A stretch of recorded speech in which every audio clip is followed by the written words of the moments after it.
Hi, I'm Tiffany Domina. Welcome to my channel. If you're new here, my website is howtoentrepreneur.org, and my mission is to help you grow a business from idea to enterprise. So if you or someone you know wants to start or grow a business, stop by howtoentrepreneur.org or have them stop by howtoentrepreneur.org.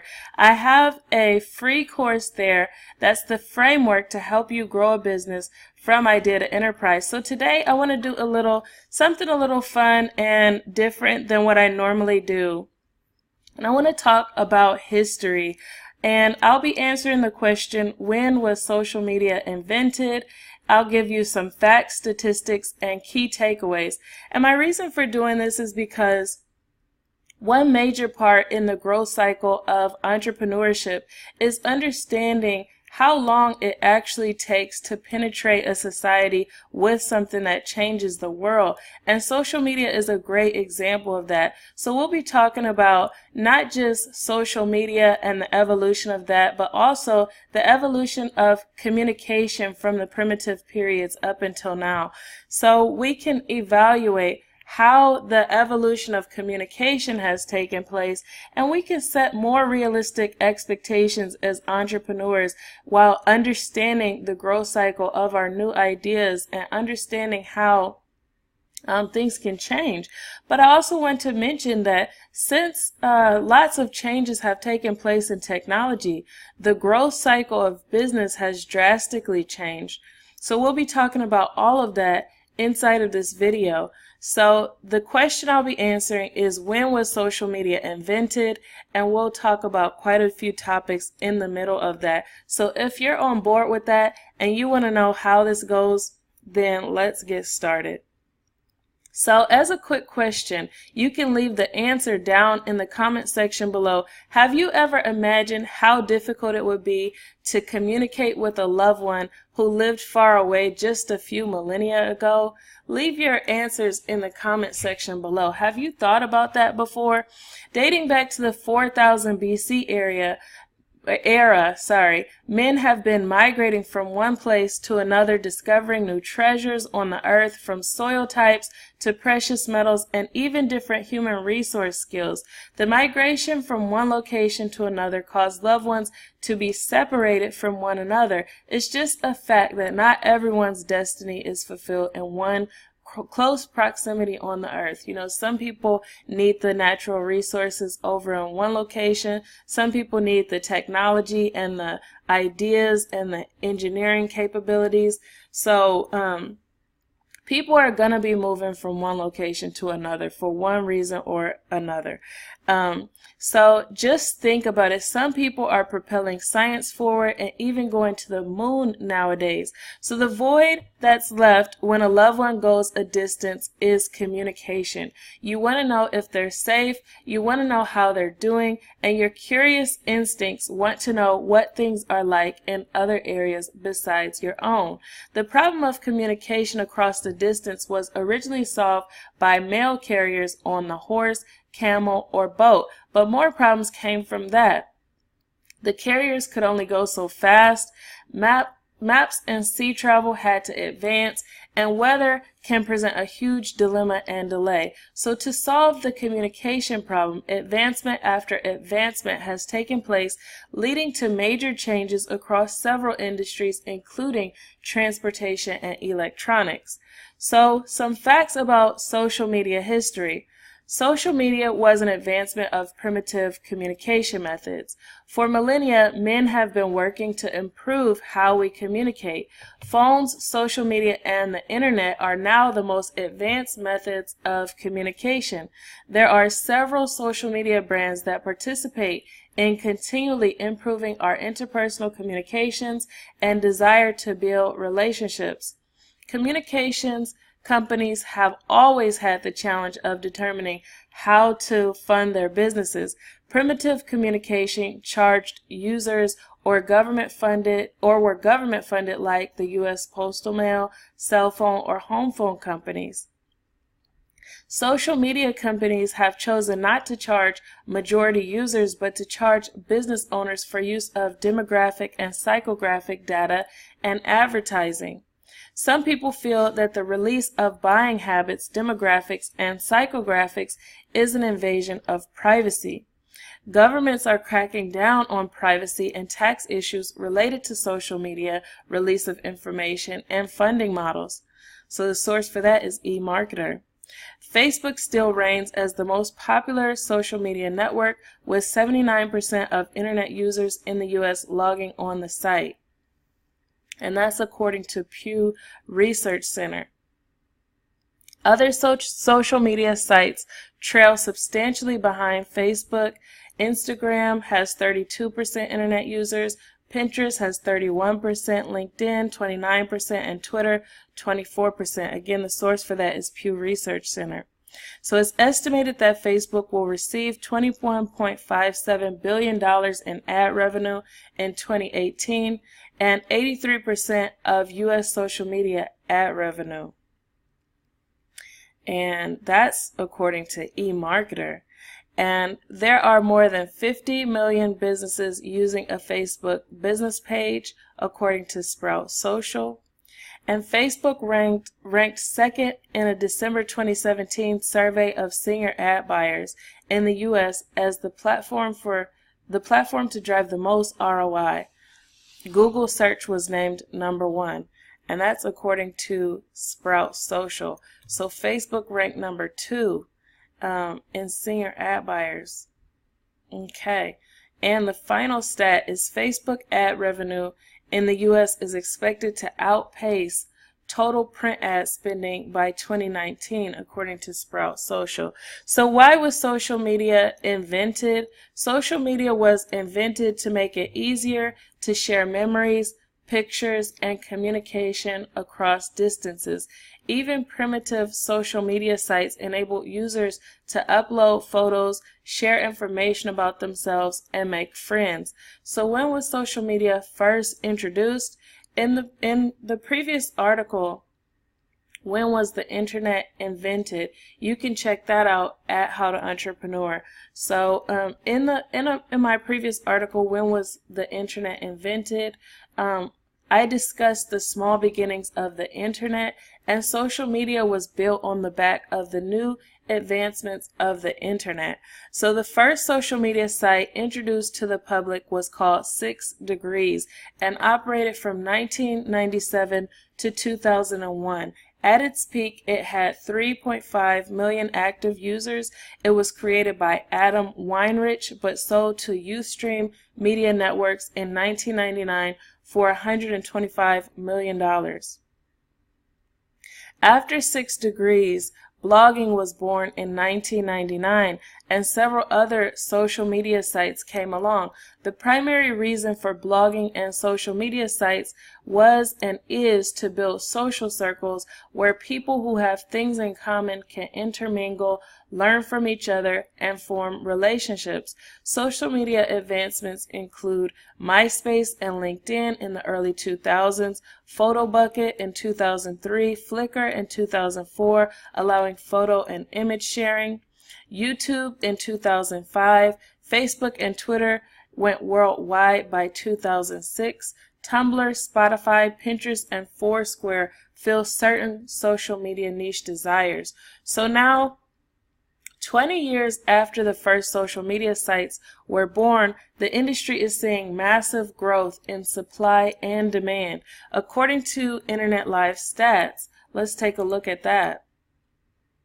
So according to Internet Live Stats, you can see the number of internet users is going up, the total number of websites is going up, the amount of emails sent, Google searches, blog posts written, the amount of tweets sent.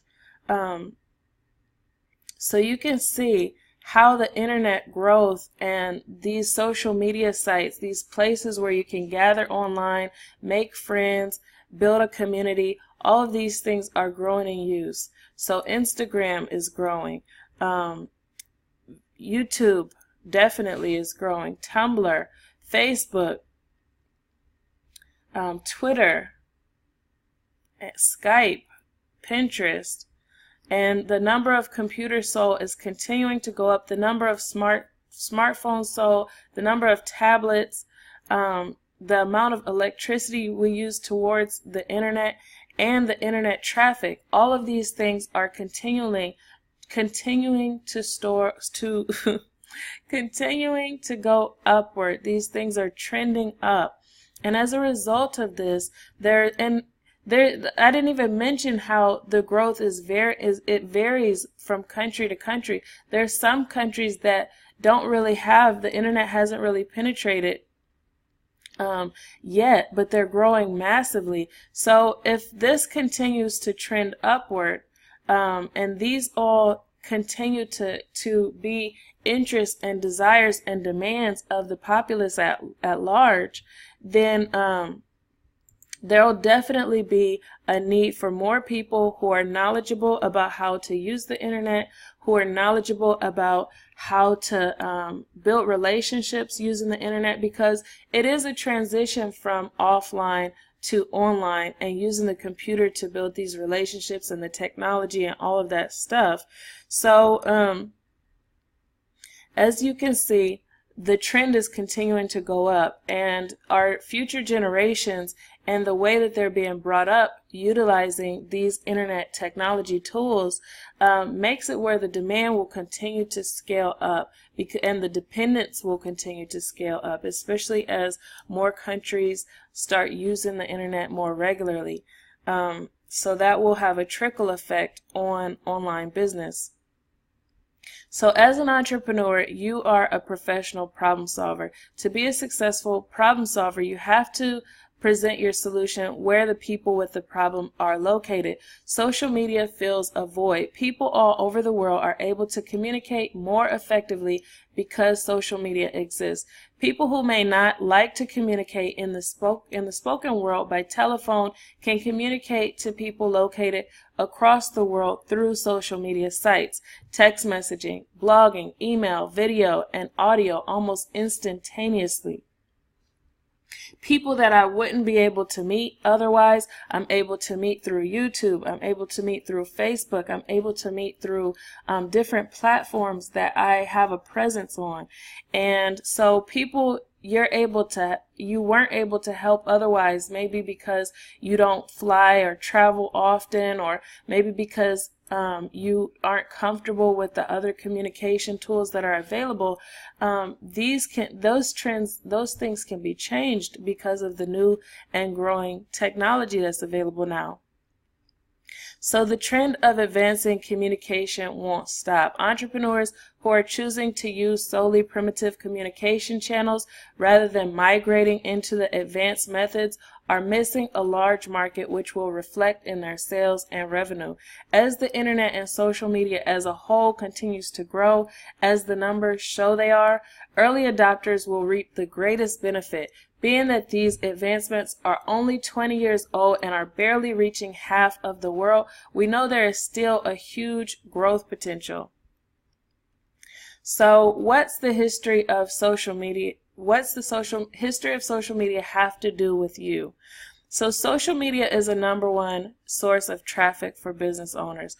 That's #1. Social media is a major source of traffic for business owners. The live stats show that social media is a major communication source nowadays, and I was able to just show you how communication is taking place. More people are posting blogs, more people are posting on social media, more people are on Twitter and using Skype and using all of these internet tools to communicate.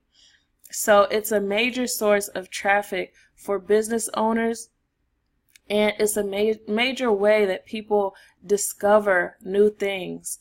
The live stats show that social media is a major communication source nowadays. In addition to being a major communication source, social media is a major contributor to unique discovery of brands all across the world. As a result of the huge growth of social media, people all over the world are able to participate in psychographic interests and be served content from people and companies they never knew before. Organically, the growth and the discovery may be slow, but it still happens. When you get into the paid social media usage model, the amount of people who can uniquely discover your business and brand goes up substantially. So if you start to use paid ads, Google ads, Facebook ads, Instagram ads, and you learn how to use those tools, then it makes the potential go up substantially. The organic reach is much smaller. You know, most people who are going on Instagram or Facebook for personal reasons are only looking to build personal relationships.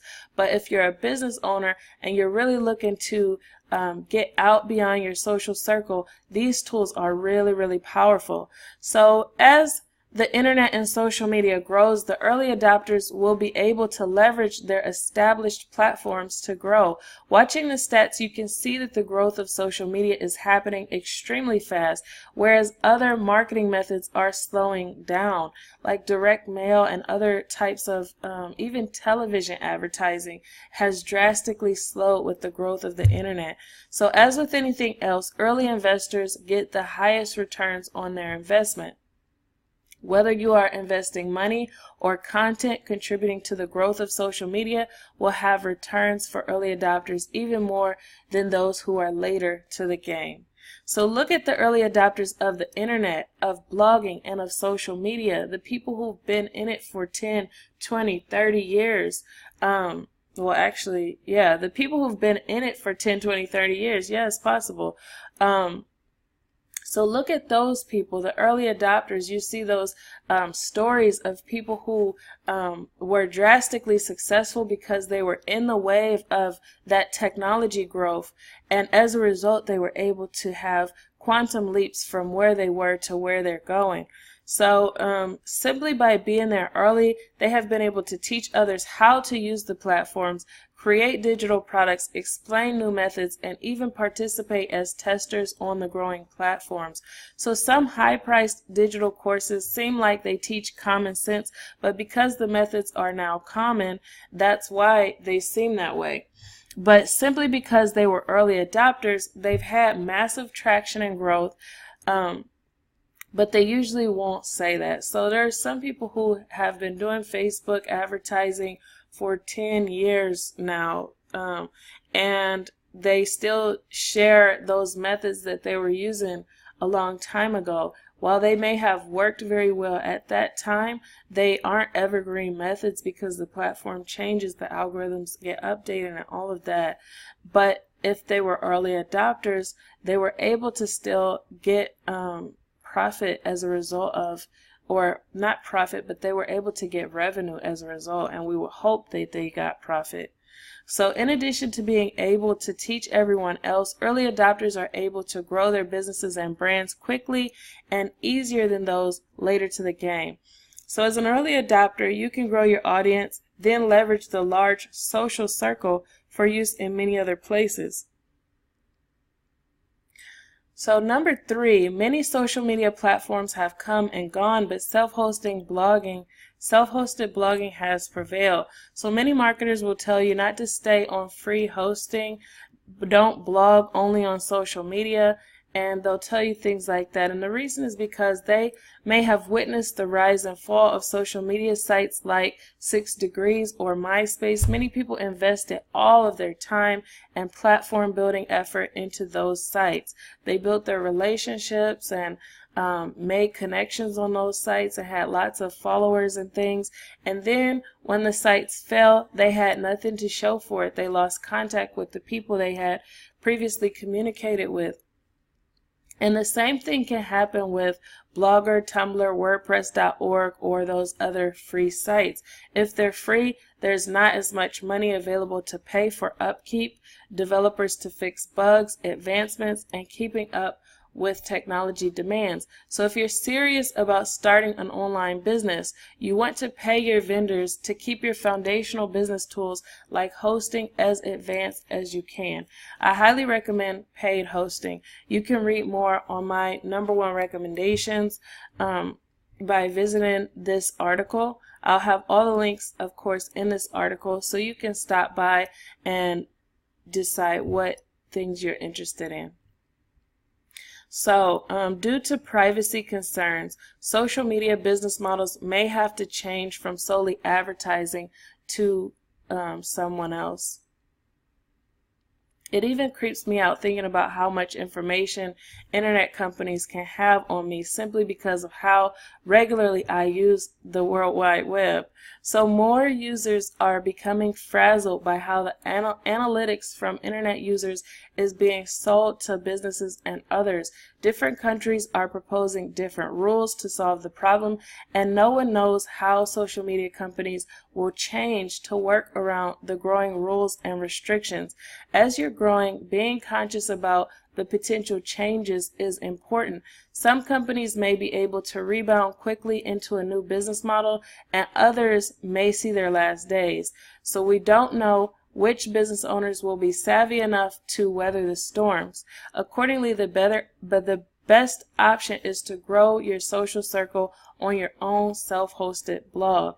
In the past, growing a self-hosted blog has saved many people from losing everything to the demise of one company or another. With your own self-hosted blog, even if your hosting company goes out of business, you can take your backed up site to someone else fairly easily and painlessly.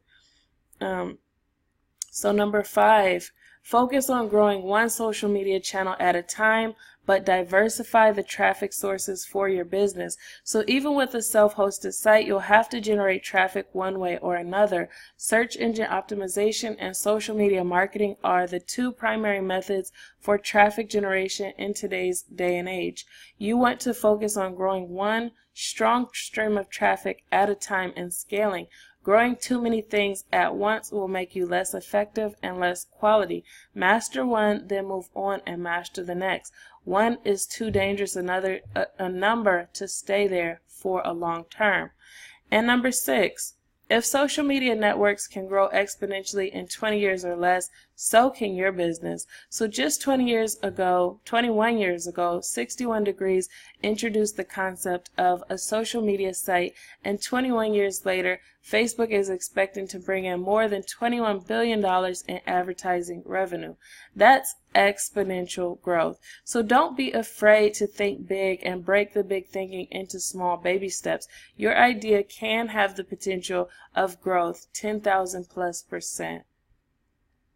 And I also want to piggyback on that by saying I had a video that I did yesterday about big thinking, and it was about Elon Musk and applying some principles and quotes and his biography so that you can be a bigger and bigger thinker. So if you want to, or if you're an aspiring big thinker, definitely check that video out from yesterday. And also, you want to, when you have these ideas and things like that, you have to be willing to put in the work ethic and put in whatever requirements, whether financial or time or connections, all of those resources that you have. Invest all of those things so that you can have the growth potential, the maximum growth potential that you can. Number 7, be consistent and persistent. Be tough and don't let others discourage you. Be consistent at taking massive action and aspire to greatness. There's no limits to what you can accomplish. So my final words on when was the social media invented.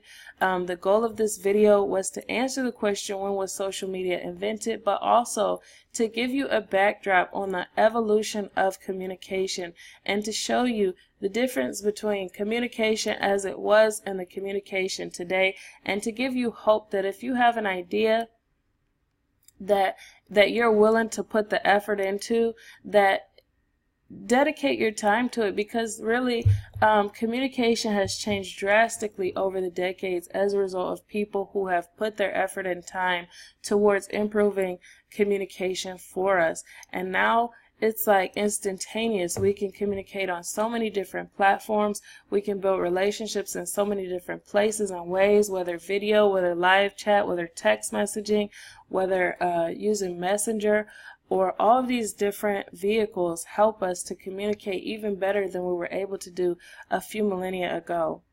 So if you're interested in tapping into the internet and in learning how to use it effectively to grow your business or grow your reach or share a message with more people than you were able to before, definitely check out the link I'll leave in the description box below. I offer premium one-on-one coaching to members at Wealthy Affiliate, and you can try it out for free. So for 7 days, you can have access to my premium one-on-one coaching for free, and in addition to that, you can also have access to a community of over 1 million entrepreneurs who are growing their businesses online, and you'll have hosting and so many other benefits. So definitely check out the link in the description box below.